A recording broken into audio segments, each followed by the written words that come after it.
ऐसा बाप नहीं चाहिए। एक बड़े शहर में रतनलाल अपनी बेटी संध्या और छोटे बेटे कुणाल के साथ रहता है। रतनलाल बहुत गरीब है और शराबी किस्म का आदमी है। वो रिक्शा चलाकर अपना जीवन यापन कर रहा है। रतनलाल एक अधेड़ उम्र के आदमी योगेश्वर को कभी कभी अपनी रिक्शा से मार्केट या मंदिर छोड़ता है और कभी कभी बाजार से उसका सामान भी ले आता है। एक दिन रतनलाल योगेश्वर से कहता है, साहब, आपके पास गाड़ी है, फिर भी आप कभी कभी रिक्शा से क्यों जाते हो? इन शहर की गलियों को आराम से देखना मुझे बहुत पसंद है। ठीक है साहब, मैं चलता हूँ, कल फिर आऊंगा। अरे रतनलाल, रुको तो। मैंने सुना है कि तुम अपनी बेटी को कुछ पैसों के बदले किसी को दे रहे हो। अभी किसी को बेचे नहीं तो क्या करे साहब। एक छोटा बेटा है, उसको पढ़ाना भी है, उसकी देखभाल भी करनी है, और अगर मैं बेटी को घर में रखूंगा तो उसकी शादी कैसे करूंगा साहब? तुमको कितने पैसे मिल रहे हैं? अब 50,000 साहब। देखो, मैं तुमको पूरे 20 लाख रुपए देता हूं। तुम अपनी बेटी संध्या को मुझे दे दो। हैं? अब 20 लाख? धन्यवाद साहब, धन्यवाद। मैं कल ही उसे आपके पास छोड़ जाऊंगा साहब। अगले दिन रतनलाल संध्या को हमेशा के लिए योगेश्वर के यहाँ छोड़ आता है और बदले में 20 लाख रुपए लेकर घर आ जाता है। रतनलाल जिंदगी में पहली बार इतने पैसे पाकर बौखला गया। उसने एक अच्छा घर लिया। कुणाल, अब हमें कोई चिंता नहीं है, तो अब अच्छे से पढ़, खूब मन लगाकर पढ़ाई करना। पापा, मुझे पढ़ाई करना अच्छा नहीं लगता। अरे तूने अगर ज्यादा बकवास की ना तो बहुत मारूंगा। कल से तू अच्छे स्कूल में जाएगा तो जाएगा, हाँ बस। कुणाल का एडमिशन एक अच्छे स्कूल में हो जाता है, लेकिन आए दिन स्कूल से शिकायत आती ही रहती है। 10 साल बाद एक दिन प्रिंसिपल मैडम रतनलाल को स्कूल में बुलाती है। रतनलाल, आपका बेटा कुणाल बहुत आवारा हो गया है और ये बिल्कुल भी पढ़ाई नहीं करता है, बल्कि उसका दिमाग गलत कामों में जा रहा है। अब मैं उससे बात करूंगा मैडम। ठीक है, आज ये आखिरी मौका है, अगली बार तो मैं उसे स्कूल से ही बाहर निकाल दूंगी। रतनलाल घर आ जाता है और कुणाल से कहता है, कुणाल बेटा, मैं तुम्हारे ऊपर इतना पैसा लगा रहा हूं, फिर भी तुम स्कूल में सही से क्यों नहीं पढ़ते हो? आप तो रहने ही दीजिए, मैं सब जानता हूं कि ये पैसा कहां से आया है। और वैसे भी अब ये पैसा मेरा है, मेरा जो भी मन होगा मैं करूंगा। आज के बाद मैं कभी स्कूल नहीं जाने वाला। रतनलाल को अपनी बेटी की याद आती है और वो रोने लगता है। 5 साल बाद कुणाल एक दिन एक लड़की को शादी करके घर ले आता है। पिताजी, ये मेरी पत्नी है स्वीटी। हैं? तुमने शादी कर ली? हाँ, शादी कर ली मैंने, दिखाई नहीं दे रहा? और अब से आप फिर से कमाना शुरू कर दो, बहुत बैठ कर खा लिया। कुणाल, तुम इस बुड्ढे को घर में क्यों रख रहे हो? देखो ना, ये शराब पीता है, इसे घर से बाहर निकाल फेंको। अरे स्वीटी, ये मेरे पापा है, कैसे बाहर निकाल दूं? और वैसे भी घर में कोई तो चाहिए ना काम करने वाला, नौकर समझ कर रख लो। इस बुड्ढी को तो घर से बाहर निकाल कर ही रहूंगी मैं कब तक इसके लिए खाना बनाऊंगी? स्वीटी एक दिन घर के बाहर पार्क में अपनी दोस्तों के साथ बैठी होती है। तभी वो रतनलाल को बुलाती है। पिताजी, मेरे कमरे में मैं अपना फोन छोड़ आई हूँ, जरा ला कर तो देना। हाँ, जरूर, अभी लेकर आता हूँ। रतनलाल फोन लेकर आ जाता है। कुछ समय बाद स्वीटी के फ्रेंड्स भी चले जाते हैं। स्वीटी अंदर आकर शोर मचाती है, चोर चोर। कहाँ है चोर? मुझे तो यहाँ कुछ नहीं दिख रहा। अरे ये अलमारी खुली पड़ी है, जरूर किसी चोर ने ही खोली होगी। अरे कौन आया था यहाँ? यहाँ तो पिताजी आए थे बस। अरे बहू, मैं चोर नहीं हूँ। मुझे तो आप पर अब बिल्कुल भी विश्वास नहीं है पिताजी, क्योंकि जब आप पैसे के लिए दीदी को बेच सकते हो तो आप चोरी भी तो कर ही सकते हो। अरे लेकिन वो सब तो मैंने तेरे भले के लिए किया था ना। मैं तो कहती हूँ कि हमें इनकी कमरे की तलाशी लेनी चाहिए। तुम बिल्कुल सही कह रही हो, चलो। स्वीटी और कुणाल दोनों रतनलाल के कमरे की तलाशी लेते हैं और उन्हें वहां स्वीटी की ज्वेलरी और पैसे मिल जाते हैं। मैं तो पहले ही जानता था कि चोर आप ही हो। निकल जाओ मेरे घर से और दोबारा अपनी शक्ल मत दिखाना। रतनलाल आंखों में आंसू लिए घर से निकल जाता है। स्वीटी मन ही मन सोचती है, आज तो मेरी प्लानिंग सफल हो गई। जैसा मैं चाहती थी ऐसा ही किया और बड़ी आसानी से उस बुड्ढी को चोरी का इल्जाम लगाकर घर से भगा दिया। रतनलाल की हालत अब ज्यादा खराब हो गई और वो सड़क पर बैठकर भीख मांगकर खाने लगा। एक दिन वहां एक गाड़ी आकर रुकी और सड़क पर बैठे सभी भिखारियों को अपने सेंटर ले गई। एनजीओ की मालिक संध्या एक एक करके सभी को सुविधा मुहैया कराती है। तभी उसकी नजर रतनलाल पर पड़ती है। पिताजी, संध्या तू? पिताजी, आपकी ये हालत कैसे हुई? ये सब मेरे बुरे कर्मों की सजा है जो मुझे मिल रही है। मुझे माफ कर दे बेटी। पिताजी, मैं आप पर बिल्कुल भी गुस्सा नहीं हूँ, क्योंकि आपने मुझे यहाँ भेजकर अच्छा ही किया। मेरी जिंदगी बदल गई। लेकिन ये सब हुआ कैसे बेटा? आप ये नए कपड़े पहनो, तब तक मैं योगेश्वर अंकल को बुला कर लाती हूँ। योगेश्वर अंकल? हाँ अंकल। योगेश्वर जी ने तुझसे शादी नहीं की थी? नहीं तो पापा, उन्होंने तो मुझे पढ़ा लिखा कर इस काबिल बनाया है कि मैं आज सबकी सेवा कर पा रही हूँ। रतनलाल पश्चाताप करके रोता रहता है। तभी योगेश्वर भी वहां आ जाता है। रतनलाल जी, आपकी ये हालत कैसे हुई, इतने सारे पैसों के बावजूद भी? क्योंकि मैंने बेटे और बेटी में भेदभाव किया था। लेकिन आपने ये कैसे किया, मुझे ये जानना है, बताइए। सालों पहले जब संध्या छोटी थी, तब मैंने एक बार एक आदमी से तुम्हें बात करते हुए सुना था, जो कुछ पैसों में संध्या को तुमसे खरीद कर शादी करना चाहता था। मैं उस समय एनजीओ में बच्चों के लिए ही काम कर रहा था और मैं किसी भी लड़की की जिंदगी खराब होते नहीं देख सकता था। इसलिए मैंने अपने जीवन की कमाई का एक बड़ा हिस्सा तुम्हें दे दिया था।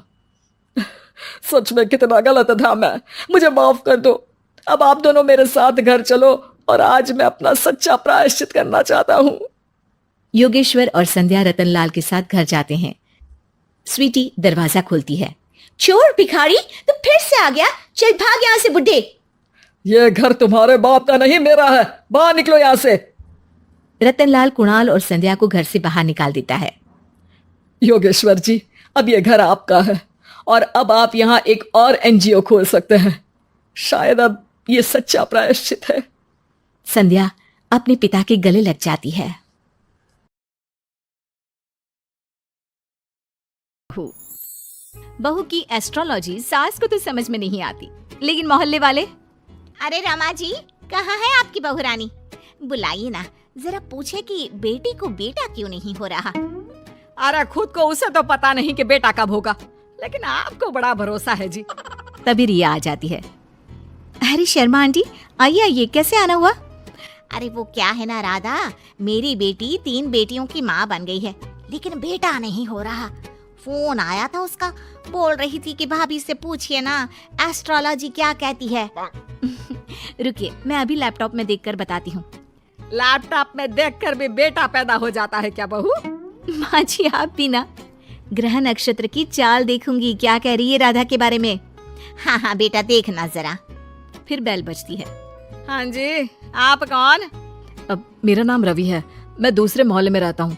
मैंने सुना यहाँ कोई एस्ट्रोलॉजर रहता है। हाँ जी, आ जाइए आप भी। माँ जी, चाय ले आइए ना सभी के लिए। देखिए आंटी, आपकी बेटी के भाग्य में बेटा तो है, लेकिन 2 साल बाद। लेकिन इसकी तो पहली बेटी ही इतनी लकी है कि नाम रोशन कर देगी। पर हाँ, लड़का हुआ ना तो जीवन में दाग लग सकता है। दाग? कैसा दाग? जैसे वो किसी का खून कर दे या फिर चोर बन जाए, क्योंकि एस्ट्रोलॉजी कहती है 3 लड़की के बाद होने वाला लड़का ना सुखी रहेगा ना रहने देगा। ओहो बहू, ये तो अच्छी बात बता दी तुमने। मैं अभी उसे फोन करके बता देती हूँ। तेरा बहुत बहुत शुक्रिया बहू। कोई बात नहीं। हाँ जी, आप कौन और यहाँ का पता किसने दिया? जी, नीरज नाम है मेरा। मेरा दोस्त है ना अजय। अच्छा अच्छा, अजय भैया के दोस्त हैं आप, बताइए ना। अब वो क्या है ना, आपने उनको जो डेट बताई थी उसी दिन उनकी नौकरी लगी, तो मैंने सोचा मैं भी आपसे पूछ लूँ कब तक नौकरी लगेगी। क्या है ना, 2 महीने से खाली बैठा हूँ। ओहो, ये बेरोजगारी भी ना। मैं भी शादी से पहले 2 साल खाली बैठी थी। कुछ था नहीं तो एस्ट्रोलॉजर का कोर्स कर लिया। वैसे डेट ऑफ बर्थ क्या है बताओ तो?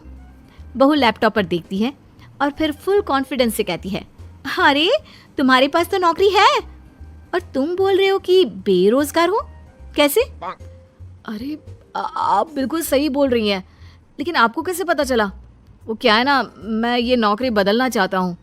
अरे तो ऐसे कहिए ना। देखिए, नई नौकरी के संयोग इस साल तो नहीं है। लड़का वहां से चला जाता है। पास खड़ी सास कहती है, वाह बहू वाह, ये क्या लगा रखा है, तुझसे मिलने मोहल्ले के लड़के भी आएंगे। माँ जी ये मेरा काम है। अरे वो अजय भैया के दोस्त थे। देख बहू, मैं साफ साफ कह देती हूँ, कल से तेरी दुकान यहाँ दिखनी नहीं चाहिए। माँ जी ये मेरा शौक है। मैं थोड़ा बहुत लोगों की मदद करती रहती हूँ तो मन लगा रहता है। लेकिन कहते हैं ना, सास के सामने किसी की नहीं चलती।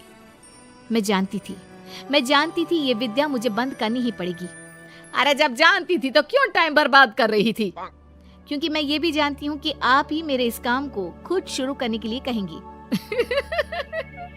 अरे बहू, कहीं पागल तो नहीं हो गई ना तू? मैं तुझे क्यों कहूंगी कि तू ये लोगों को पागल बनाने का काम कर।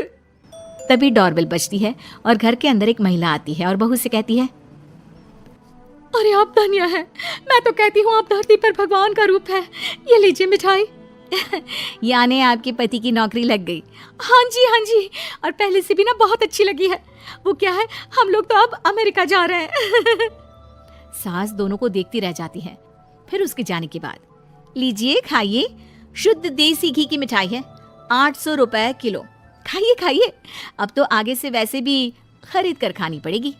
अरे मंजूर है, लेकिन तेरा यूं लोगों के बीच बकवास करना मुझे बिल्कुल पसंद नहीं है।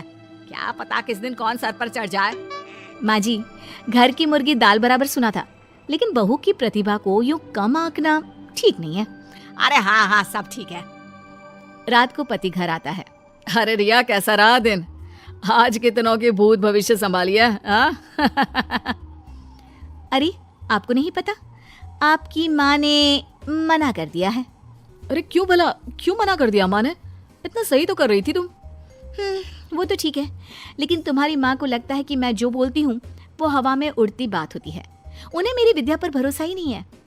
तुम बात क्यों नहीं करते? मैं करता हूँ बात, दीदी चली जाए उसके बाद।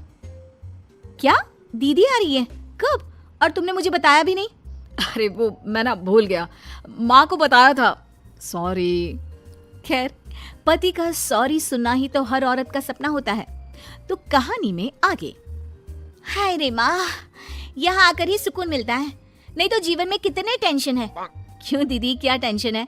माँ ने तो बताया कि आपकी जिंदगी में बड़े ऐश हैं। सास ससुर सर आंखों पर बिठा कर रखते हैं, और जीजा जी भी। माँ, तूने भाभी को कभी बताया नहीं क्या? क्या नहीं बताया?